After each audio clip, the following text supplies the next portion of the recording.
A team of adventurers descends into a cave in northern Alabama. A thunderstorm dumps 2 inches of rain in 20 minutes, unleashing a flash flood. There just was no break from the water, and it was just everywhere. Water traps the explorers. Rescuers can't reach them. And the water is rising on this expedition to the edge.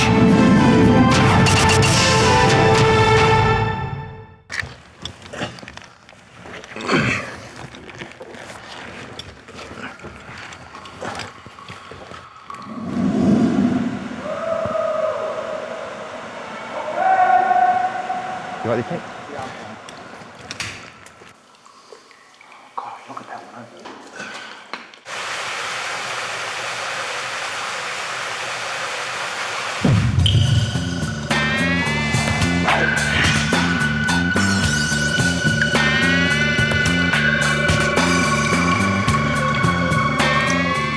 A cave explorer is a pioneer through stone.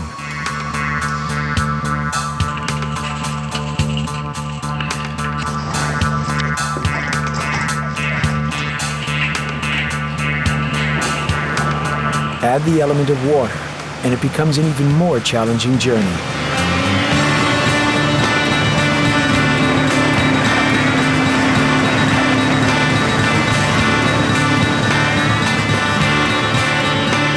When you get on rope and get into a waterfall, the first thing you notice is the power of the water, and you can feel it.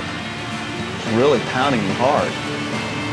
You know, it's like, oh, if I do this wrong, I could die here. Alan Kressler works for the U.S. Geological Survey and is an expert caver. Water's dangerous. Water can kill you. Science teacher Forrest Walker goes caving 48 weekends a year. So your adrenaline's just pumping, and it's just so much fun to feel that way. I mean, everything's just, you feel so alive.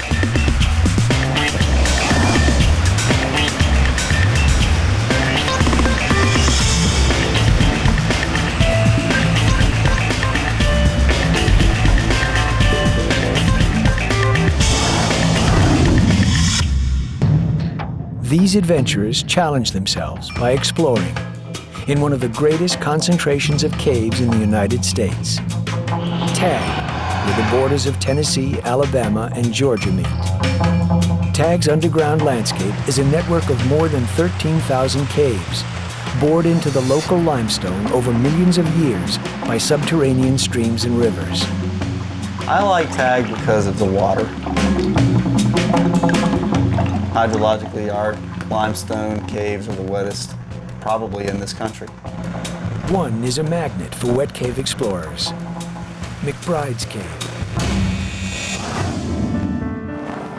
On an overcast morning in May 1997, an 11-person team of expert cavers caravans to the entrance of the cave at the Lloyd family farm. Rainfall over the past week has been 20% above normal. We saw that the water levels were up. We knew we were in for a sporting trip, and we were looking forward to it. Their mission is to descend through McBride's Cave, a 1.7-mile labyrinth that forms a jagged staircase 513 feet deep. Along the way, there are 9 pits, known as drops. The cave was first mapped in 1978 by Gerald Money. As we got further and further into the cave, the passages got bigger and bigger, and I saw that volume of water. I have found that no other cavers knew about, probably in excess of 1,000 caves. One of the driving forces among a lot of cavers is to find new caves and be the first one to explore it. That's what I love. I love a cave with a lot of water in it. Nancy Ollenbach is a National Cave Rescue instructor and Montessori teacher. She's been caving since childhood. I was caving in utero quite a bit with my mom, and so it was only natural for me to just love being underground. That's where I'm the most comfortable.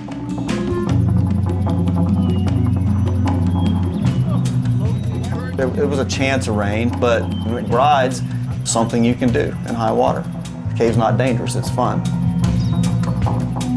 I mean, that thing could have been juking like crazy and I still would have gone in.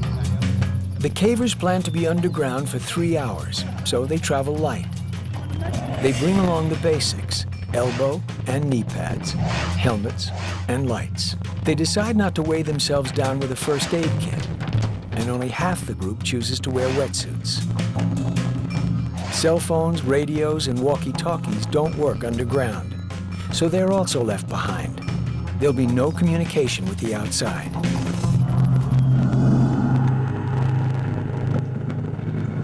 The cave entrance gives no hint of what lies below.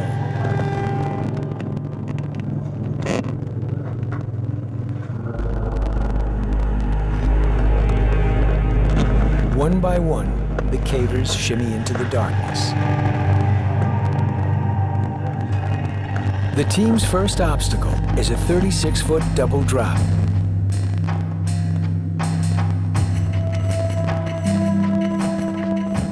Once everybody was down that drop, we pulled the rope down behind us. We're now committed to make the trip through the cave. With its multiple descents and downhill exit, McBride's is what cavers call a pull-down trip. Essentially, when you do a pull-down trip, you're burning your bridges as you go. It's pretty obvious once you go down the first 20 feet that you can't climb back up. It's a one-way trip.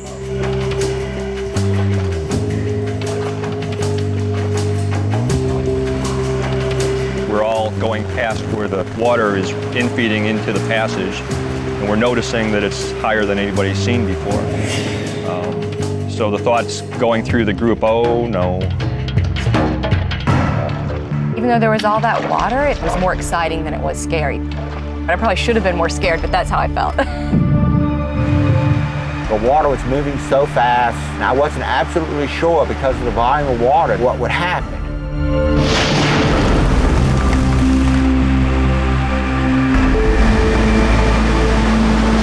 This is not looking good. This water is really, really high. There is no going back up that pit. There's no going back up any pit, so there's no going back out the way you came. You've got to go to the bottom. To get there, they must negotiate 4,500 feet of cramped crawl spaces and steep drops. You get very good at something and you take it for granted, and it's the things that you don't expect that end up killing you or hurting you severely.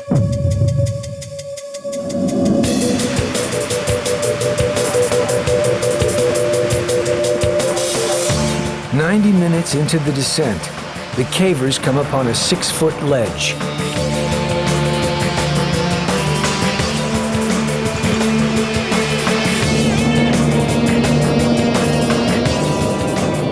And I remember discussing how you do this with Forrest, how you go down this jump. So I was a little nervous about this jumping down it, but I didn't want to hold everyone else up with rigging it. And I've done stuff like that before, so I didn't think it was really that big a deal. So I jumped down it. Her decision to jump changes everything.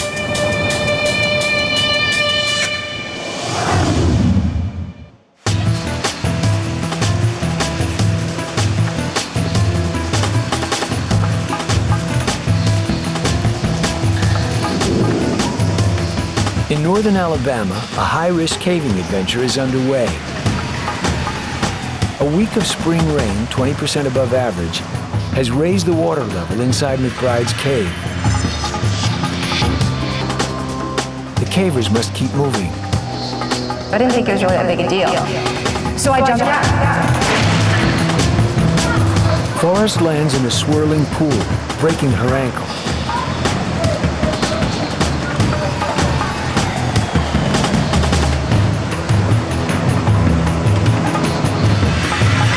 The team is only a quarter of the way through the cave. The injury forces a decision. Should Forrest stay behind and wait for rescue, or risk moving on? A full-blown rescue involves lots of time, and a wet cave is not a place you want to spend a lot of extra time. I didn't like the idea of rescue because I was too cocky. I didn't want to be rescued. This is a team of strong individuals with no designated leader, so the critical choice is left to the injured Forrest. It's hard to say, Forrest, you can't do this, because you tell her you can't do it, that just makes her want to do it even more. I was in a lot of pain, and I didn't want to make any decisions. That was the point where I think the trip went from just being a fun romp through the underground into something serious. Forrest decides to press on, but her injury slows the entire team. It's no longer a 3-hour tour. Above ground, it begins to rain. In 30 minutes, 2 inches of rain drench the countryside and pour into the already saturated cave. Unaware of the storm above, the team approaches a limestone pit nearly 90 feet deep, sliced by a waterfall. It's the longest vertical drop in McBride's cave. Gary Chambers is the first to make the drop. I've never been in any water this pounding. I felt like I was being just nailed in the top of the head with a baseball bat. I couldn't see the wall. I couldn't see any, the protrusions. I couldn't see the rope. Halfway down, Gary's rope snags on a tooth of rock. He's caught in a shower of 50-degree water, cold enough to cause hypothermia. The rush of water robs his body of heat like a high wind, faster than total immersion. Every second Gary struggles, his core temperature drops. He doesn't act fast. He'll lose control of his hands and fingers. I would have probably had a minute, couple minutes before my body temperature would have dropped so fast, I would have died hanging in my harness. Gary struggles and kicks himself free. Forrest is next. She has to make the same 90-foot drop with a broken ankle. That's the most scared I've ever been, is in that waterfall.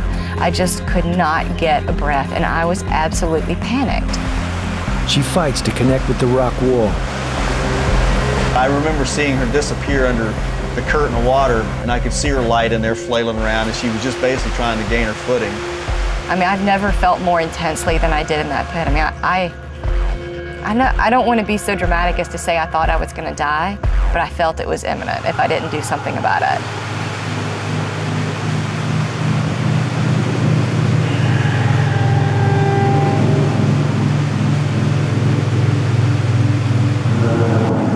Doug Strait is the last in line.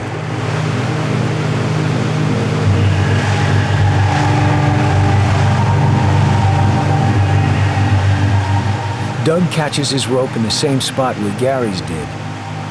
He's trapped in the full force of the waterfall. Trying to, basically to breathe. I was committed at this point to go down.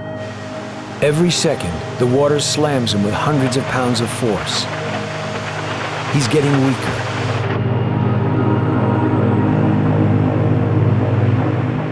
And with each breath he tries to take, he inhales ice-cold water.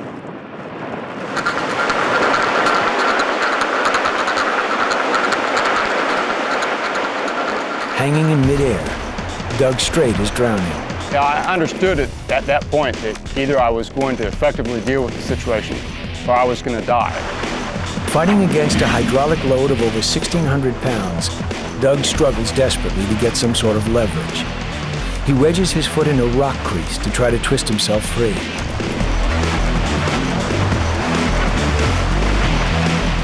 It works, but the wrenching action fractures his leg. Less than halfway through the cave, the team is now slowed by 2 serious injuries. From above, the floodwaters start to surge towards them. The water was moving so fast, we had to get out of the cave.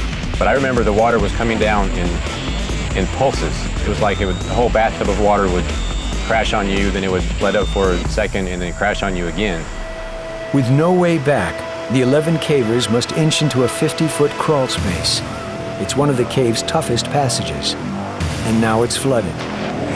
The water was probably at least 5 or 6 inches high, but I had done low air spaces before, so that didn't bother me. The crawl opens directly onto a 23-foot drop, interrupted 9 feet down by a narrow ledge.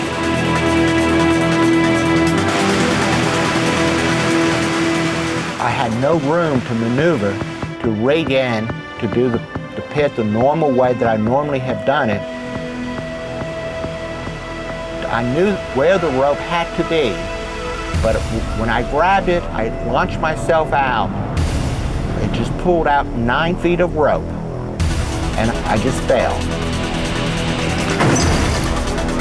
Gerald's fall is broken by the ledge, saving him from crashing to the cave floor another 14 feet below. But his thigh bone is broken. I started coming back, and as I was, I heard somebody yelling for help. I clipped into the rope, climbed up to his ledge, and he told me what had happened. He'd broken his leg. The team wants to move him, but doing so could further injure his leg. Whenever they touched me, it was so incredibly painful. I told them to just leave me alone. 3 team members are hurt. Forrest has a broken ankle, Doug a fractured leg. And now Gerald, their most experienced caver, is immobilized by a broken femur. And above them, the weather is getting worse.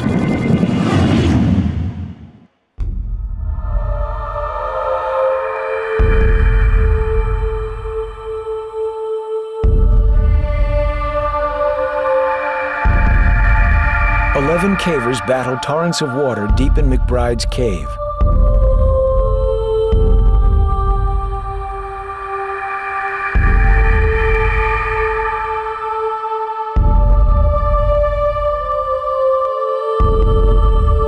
Three are injured, including the most experienced member of the team.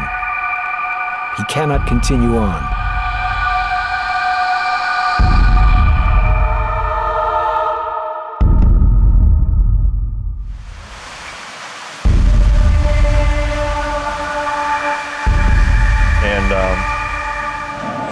It's looking like time for a full-blown call-out, a full rescue, because we're not carrying Gerald out with a broken femur. The mission of the team changes. They must comfort those who can't continue, and they must make contact with the outside as soon as possible.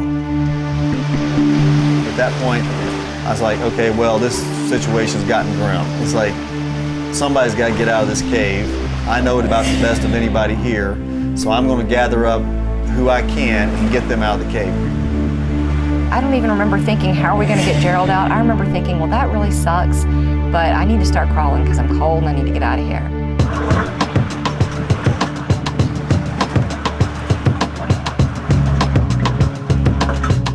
Alan and another caver, Andy Porter, help the injured Forrest through the passageway leading out of the cave. Further back, Gary and Steve Collins stay behind to care for Gerald. In the crawl space above where Gerald lies, Doug, Nancy, and Brent wait for the signal to descend past the ledge to the cave floor below. A few yards behind them are Shane Snyder and Andy Zellner. Water in the crawl space rises.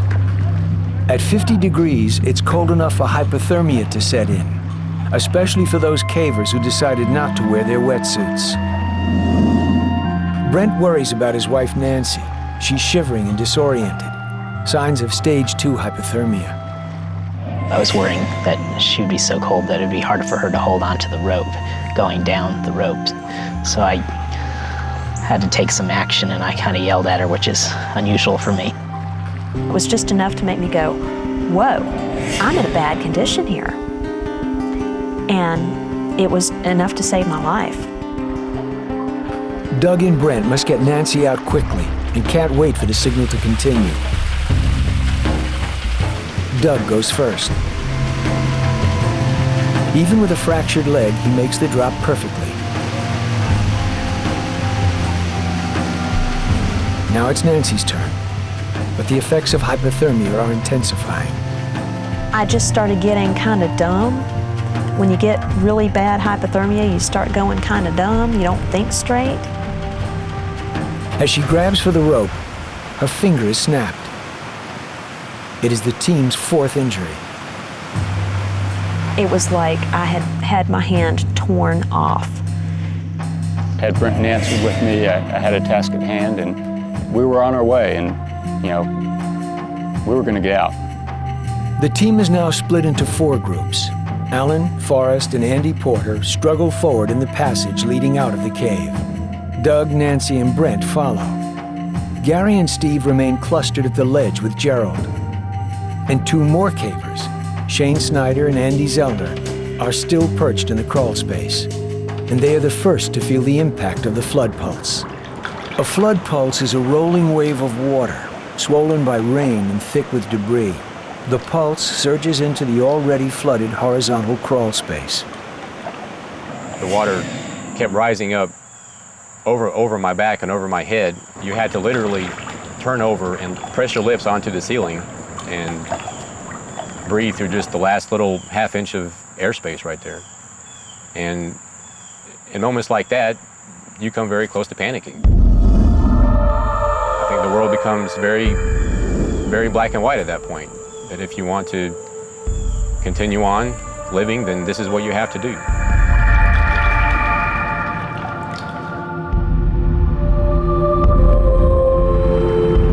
They somehow push through the building flood. Then they drop through the falls at the end of the tunnel to the ledge below, where Gerald lies with a broken femur. The other cavers try to keep him warm, but the slightest touch is painful. I basically just screamed. And I'm serious about that.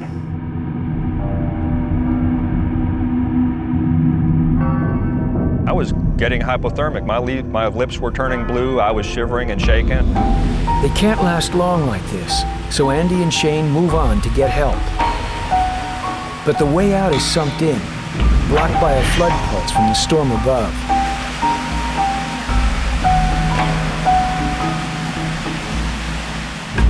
Andy and Shane are forced to rejoin Gerald, Steve, and Gary. The 5 cavers are trapped.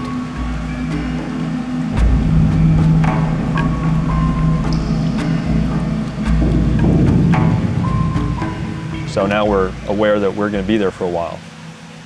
And Gerald's not going to get out as quickly as we hoped, and we're all realizing that we're going to be freezing for some pretty good amount of time. I said, well, I might not make it, but you know, if I don't make it, I don't make it. Further along, ahead of the flood pulse, Alan, Andy, and Forrest creep towards daylight.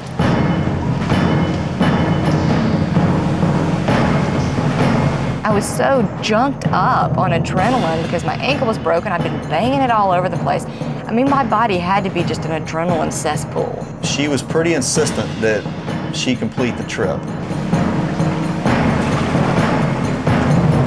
And a large part of me was just thinking, well, this is really cool. Look at me, I'm crawling out of here with a broken ankle. What a stud I am. Almost 7 hours after they went in, Forrest, Allen, and Andy Porter stagger out of McBride's cave. And I just remember feeling so guilty that they were still in there suffering and being cold. I mean, the feeling of, you know, of being cold in a cave and not being able to move anywhere is the worst feeling in the world. Now they run to get help. We heard a knock on the door. It was Alan Chrysler. And he acted like he was just scared to death. Says, we've got someone hurt in the cave. We've got to call emergency. And then I get a call that some cavers have gone to McBride's cave and they need help. And my first thought was, well, what are they doing at McBride's cave, you know, after all this rain? That was, like, why are they even there? I could tell something was wrong. He looked pretty serious, and he hung up the phone and said, well, we've got a rescue in McBride's. And I remember thinking, McBride's? Who would go there today? You kind of started trying to visualize the dynamics of all this water that must be in the cave, and you know that Gerald's trapped and the water's rising. The water was so high, and Buddy's and my concern was that we not have additional injuries or even fatalities of the cave rescuers themselves. Once word gets out, the local caving community responds. we always have concern for the rescuers, but when we got to this situation, we knew that it had been raining already for a couple of days. We knew the ground was saturated. We got there and it wasn't really high tech. We took a yardstick and stuck it in the stream coming out of the cave, and we saw that the flow was still going up. You have a cave here that drains a huge area up on the hillside, and all the water that fell that day was funneled into it. So the flood pulse comes through when the ground is saturated and you get a sudden rainfall event that drops a half an inch or inch of rain on the saturated ground, and you've got a rush of water coming through the cave. It's not usually like a wall of water coming down. It's more like all of a sudden somebody's really turned on the taps because the water is just going up, up, up. And the next thing you know, you're trapped. I said to Buddy, given the totality of the situation, that we were going to be doing really well at this particular incident, not to end up with some fatalities. Still, Buddy and Dennis have to choose a rescue team. But we can't lose any more of our friends over saving Gerald. So that's when we had the tough decisions to make. But the flood continues to raise the water level in the cave. Buddy is forced to delay the rescue.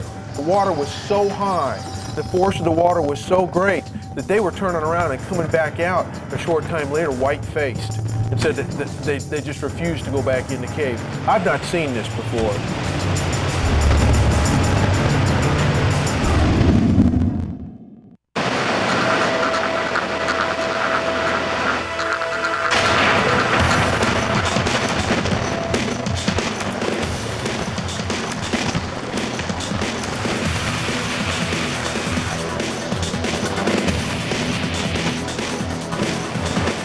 At McBride's Cave in northern Alabama, a high-risk rescue operation is underway. Water traps 8 members of a caving team.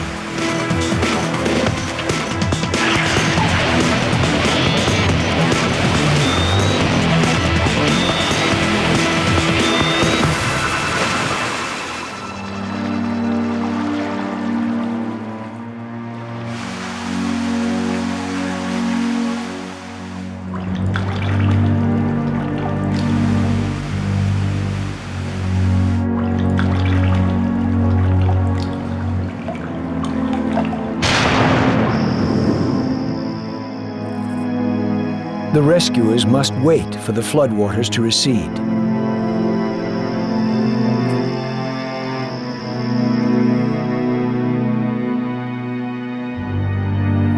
We tried to take care of the people. We made some hot chocolate for them. We had some homegrown strawberries we carried down to them. In a flood situation in a cave, all you can do is wait. You can't be trying to force the water and get somebody else drowned or trapped, make things worse. You just have to wait and be patient. And it doesn't do any good to beat yourself up worrying about what might happen or what you might find. You'll find out when you get there.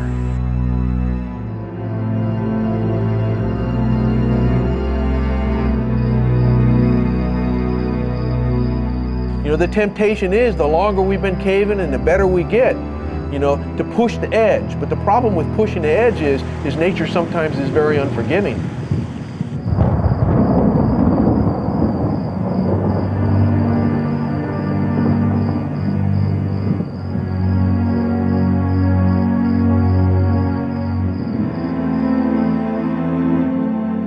The cavers have now been trapped underground for almost 8 hours. The water level and the frustration of the rescue team continues to rise. The concern is lightened by the welcome sight of 3 more cavers emerging. This leaves 5 cavers still trapped underground. When Doug and Brent and I were out of the cave and we realized at that point that there was a flood pulse going through the cave, the water was rising, it then dawned on us, are we ever going to see our friends again? We left our friends in that cave. It's very difficult to leave someone behind, someone you know, and looking at them in the eye and saying, we're going to have to leave you behind, even for a short period of time to go get help. It's difficult. The amount of time that had passed and as much chilling and freezing and warming up cycle that I was going through personally, I was at one point absolutely convinced that he was going to be dead. I just knew he was going to die of hypothermia up on that ledge. Maybe if I had stayed put, Gerald wouldn't have gone down and broken his leg, and all these people wouldn't have gotten injured if I had just stayed put. But instead, I had to be cocky and crawl out the bottom. And that's just unforgivable, really, that I put, so many people in danger. As rescuers, we didn't create the situation. We're here to do the best we can to save somebody's life and not endanger and kill any rescuers in the process. In one case, a woman that we were rescuing died during the rescue, and that was the hardest and most intense thing that I've ever had to deal with. It was terrible. Because of the amount of time that Gerald had been underground, we felt a high level of urgency that we needed to go ahead and get him out of there because of the nature of his injury. The question is, how long can you lay there in the wet and the cold with that kind of an injury? The hypothermic conditions of the cave, that could easily be fatal. 2 hours later, around 8 p.m., the waters begin to recede. Only now is it safe for the rescue team to move in. They will be led by Bill Putnam. His motivation is personal. I was on a mapping trip in another cave not far from here, and I was climbing on some boulders, and one of them shifted underneath me, and I fell and broke my leg. And it was a pretty long rescue, about 17 hours. A lot of people spent all night in the cave to help get me out. As a result, I felt a real obligation to try and pay that back.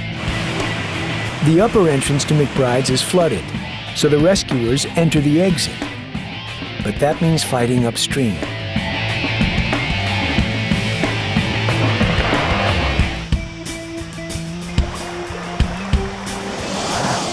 The water coming out was really strong, and I remember just clawing my way upstream, hanging onto the walls and the ceiling because I couldn't get any purchase with my feet on the floor. The water was just pushing my feet out from under me.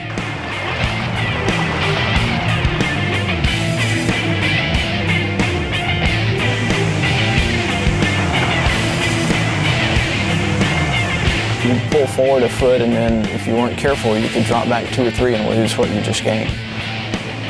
What was happening is that the water, the white water in the cave was so high that they would take 2 or 3 steps forward, and every step they'd be washed back. And so they had to fight their way in against this enormous flow coming out of the cave that actually was still going up when we got there. Then they confront a waterfall that stops them cold.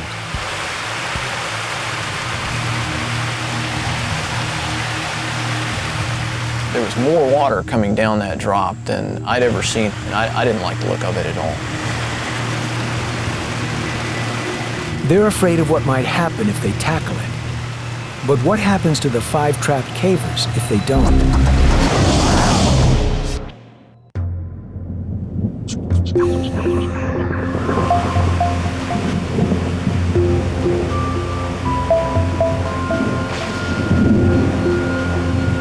Water can kill you. Got a rescue in McBride. This is not looking good.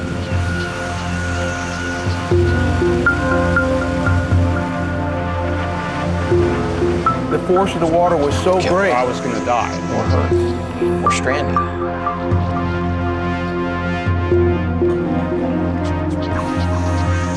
I've not seen this before. I just was not going to This is getting stop. a little bit out of hand.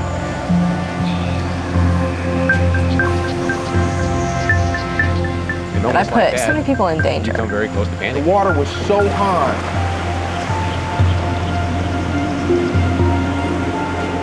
Are we ever going to see our friends The again? water was moving so fast. For some reason this is There was happening. no one here. I didn't like it at all. And, nobody else did either, frankly. And we had quite a little discussion there about what are we going to do? And how are we going to get up this thing? And who wants to go? And none of us were enthusiastic about it. But his team has to decide.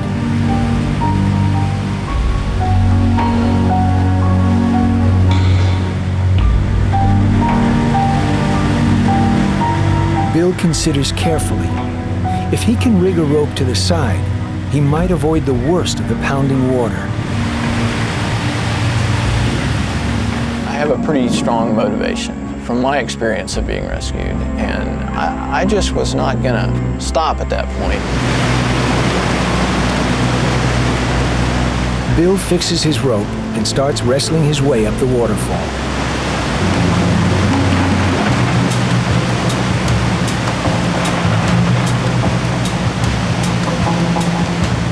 It was just pounding on my helmet, and I couldn't hear anything. It was just knocking. It felt like a couple of guys shoving at my chest, just trying to push me back down.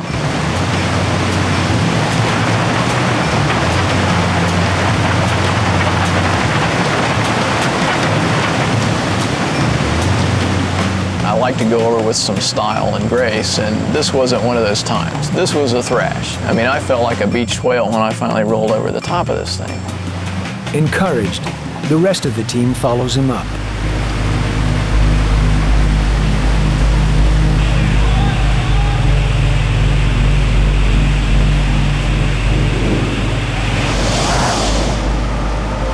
As we went upstream, there was less and less airspace.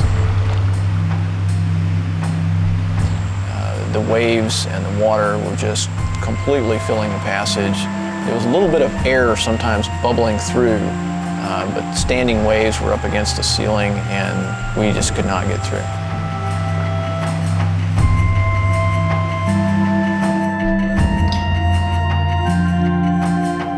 Unwilling to risk more lives, they decide to back off.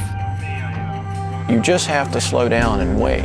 If you try to push it, you may very well get somebody else killed or hurt or stranded. And then you've got two rescues going on. The rescuers retreat to a dry chamber only a few hundred feet from the trapped cavers. They could actually hear Gerald and his companions talking as it reverberated down and into the stream passage, but the guys there could never hear them yell because there was such a huge waterfall where Gerald was injured. But they never knew the rescuers were right there just a few feet away and couldn't get to him. On the other side of the flooded passage, the 5 trapped cavers fight the cold. The only way I was able to stay warm down below Gerald was to jog in place for about 20 minutes at a time. Then I'd lay down, spoon with Andy and Shane for about 20 minutes before I'd start shivering and shaking again. They're cold, they're wet, they can't get out. They're looking for some kind of shelter that doesn't exist. They're continually being exposed to the spray and the water. Now we've entered a critical part of the downward spiral. Gary's violent shivering indicates stage 2 hypothermia.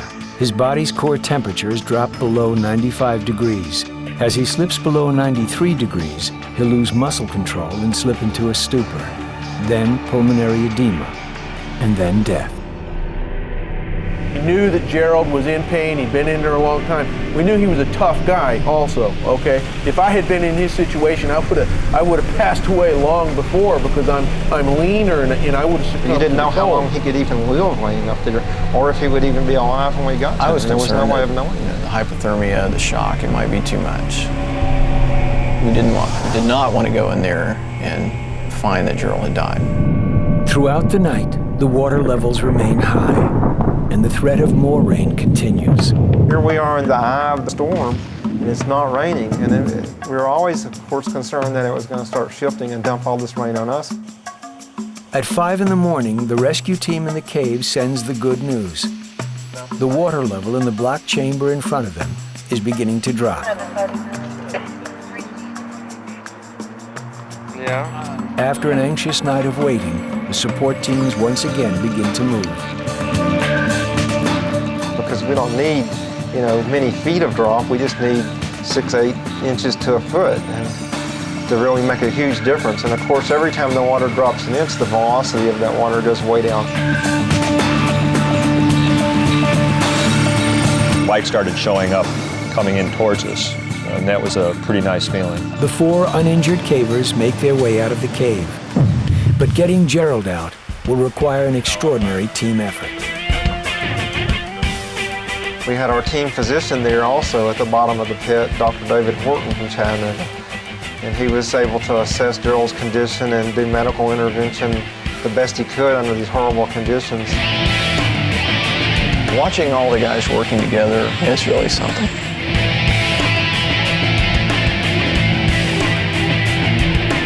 You know, everyone had to steel themselves and to plan for the moves before we made them. And again, this litter has flotation attached to it. But you've got to be careful about these moves. You line your people up ahead of time.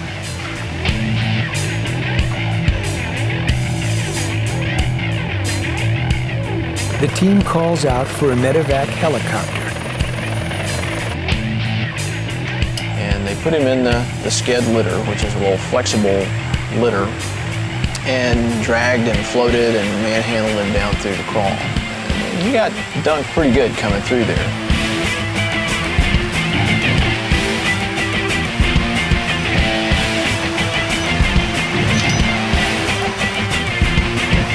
It seemed like the water just kind of swallowed him up. It was just whoosh, like he was being flushed down the hole. You've got to point the litter just correctly, and you have to coordinate this with the patient so he knows that he has to hold his breath at that moment.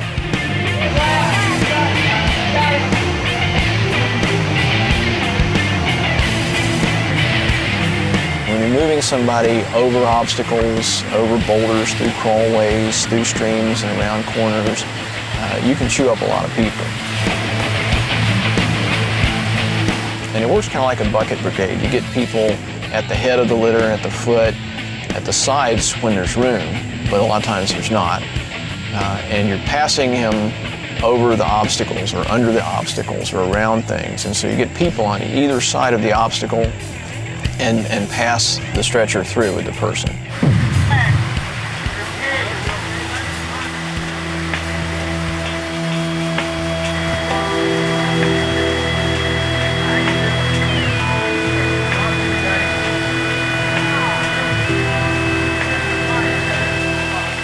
You have to be really careful the whole time. You have to watch out that you don't hit him in the face or brush his face up against the rock.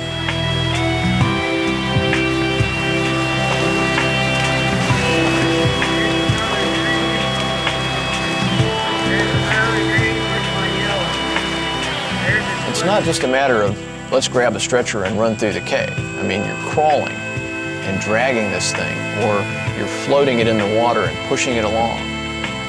It's a lot of work. And as you begin to approach the exit of the cave, everyone, despite the fact that we have agonizing fatigue, people are buoyed and they get like that second wind because they know that they're finally there, that this is enormous task that we've burned out multiple teams of people. And finally this team that's been graced with the advantage of bringing the patient to daylight, they are particularly buoyed with the exhilaration of being able to get him back out there and hear the cheers from all the folks that have waited for so long to have this final person that was injured in the group to be able to make daylight. 26 hours after he climbed in, Gerald finally emerges from McBride's cave.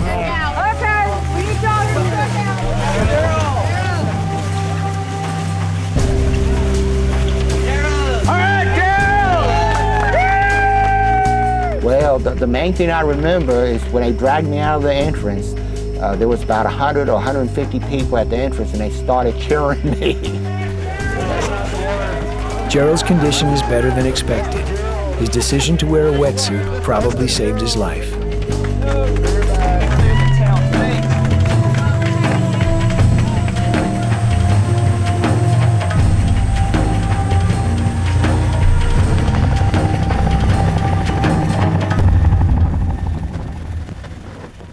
You know, Gerald's pretty, I think, you know, he was kind of embarrassed that he got hurt in the cave, but there's nothing to be embarrassed about. It was one of those things, you know. I mean, he didn't go in the cave with the intention of falling off and breaking his leg on a ledge. And nobody's blaming him for that, you know. Well, that's about all I can say. I'm very grateful. Buddy Lane and I were about the last people to drive off, and I turned on my wipers again and it started raining just as I went down the driveway. And it rained all that evening and all the next day and flooded the cave.